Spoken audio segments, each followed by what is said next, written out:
We have over 5 million people out there who have Alzheimer's, and they have so much more potential than our society helps them to realize. I got tired of writing patient not appropriate for occupational therapy because of their severe cognitive limitations. That hurt my heart.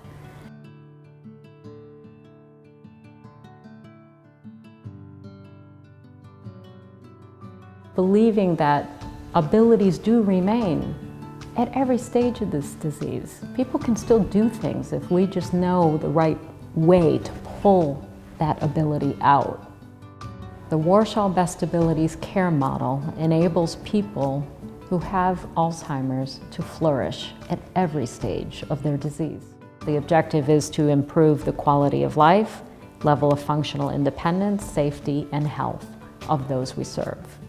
So we have to take people through that shift of thinking that people with dementia don't have to suffer, they can actually thrive.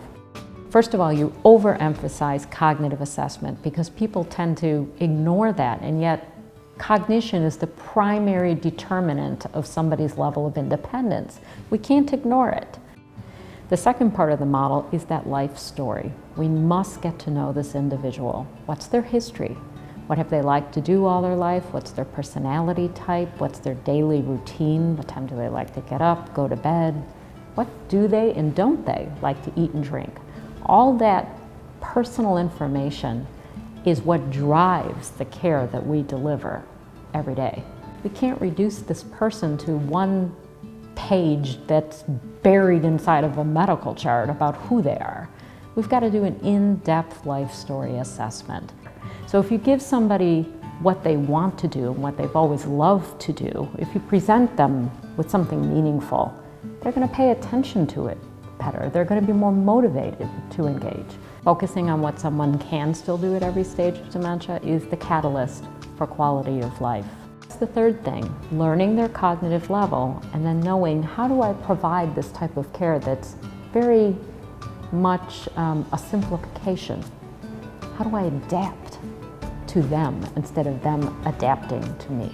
When we get the opportunity to engage their loved one, when we get the privilege to serve them, they see that potential that had been lying dormant for all that time, and that awakening does happen. That's the starting point. We need to know who this person is and what their life story is, because when you have Alzheimer's, a lot of those preferences don't actually change. What changes is the ability to engage in those activities independently. If they have a dementia-capable care partner who knows the just right approach to help them to do those activities, then that person will be very successful.